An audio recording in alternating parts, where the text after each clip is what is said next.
Tema kita adalah Turki temukan cadangan gas alam. Ini suatu hal yang sangat menarik, yang menurut saya perlu kita kaji di dalam halaqah kali ini. Kenapa demikian?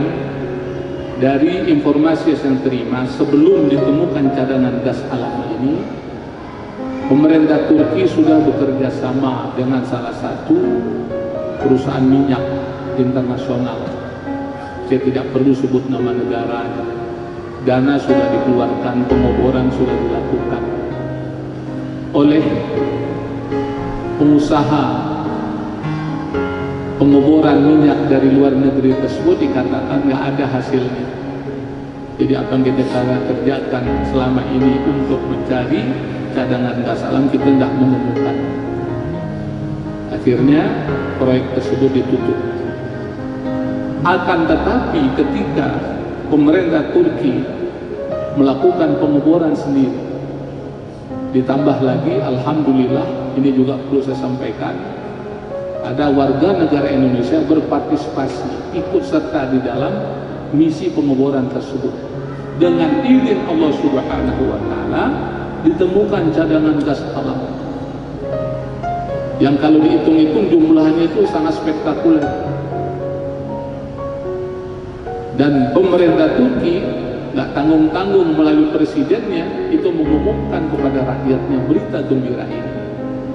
Bukan menterinya lagi, bukan pimpinan perusahaan yang mengelola atau mencari cadangan gas alam ini, enggak, langsung presidennya ngumumin. Nah, ini kan suatu hal yang menarik, dan ini bukan simsalabim. Ini tidak dapat dilepaskan dari skenario Allah Subhanahu wa Ta'ala. Kita akan berbicara masalah itu. Kita tidak berbicara masalah politiknya, tidak bicara masalah yang lain, tapi kita bicara untuk meningkatkan keimanan kita kepada Allah Subhanahu wa Ta'ala, keyakinan kita kepada Allah Subhanahu wa Ta'ala bahwa Allah adalah Rabb, pemilik pengatur kuasa alam semesta. Karena Allah memiliki kun fayakun. Kalau kata Allah keluar tugas, keluar gasnya, keluar tuh minyaknya.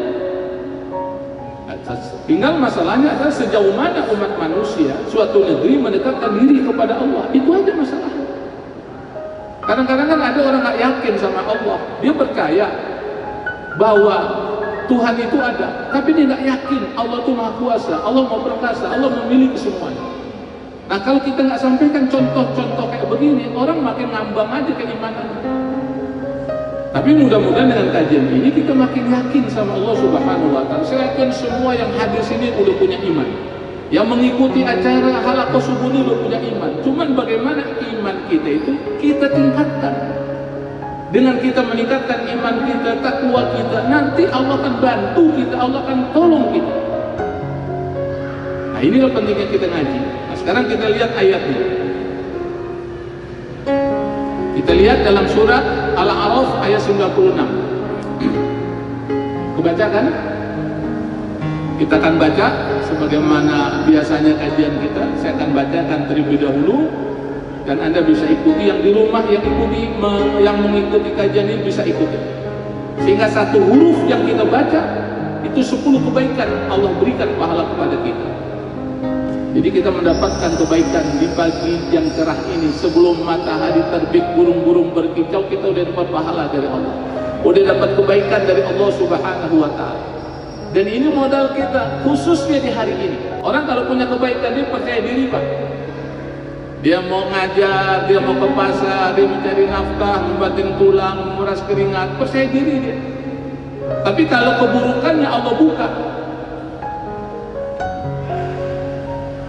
ditutup wajah, disebut namanya dia nggak mau, dia minder.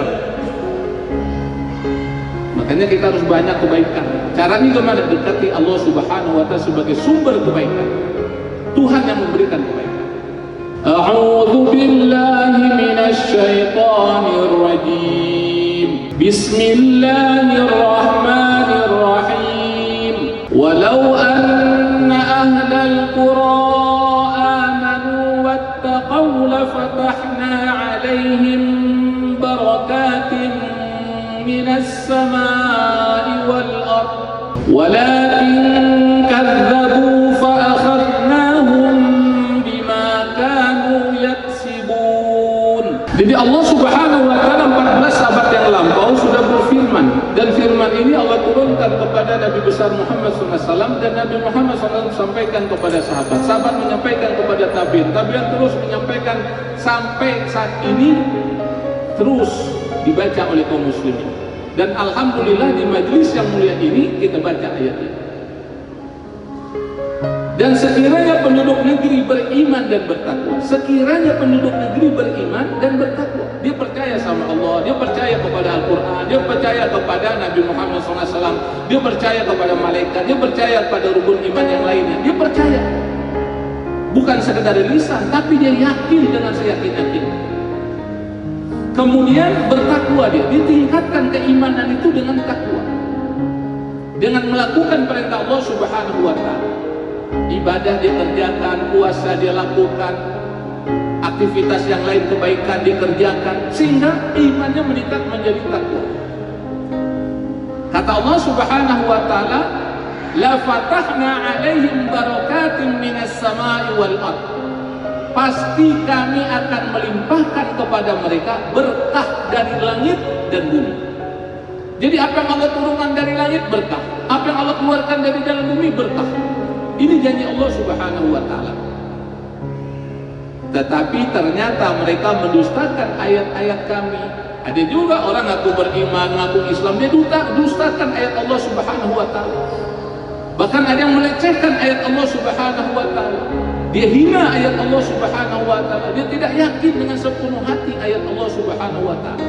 Nah, kalau kasusnya semacam ini, maka kata Allah Subhanahu wa taala, walakin kadzabu fa akhadnahum bima kanu yaksibun.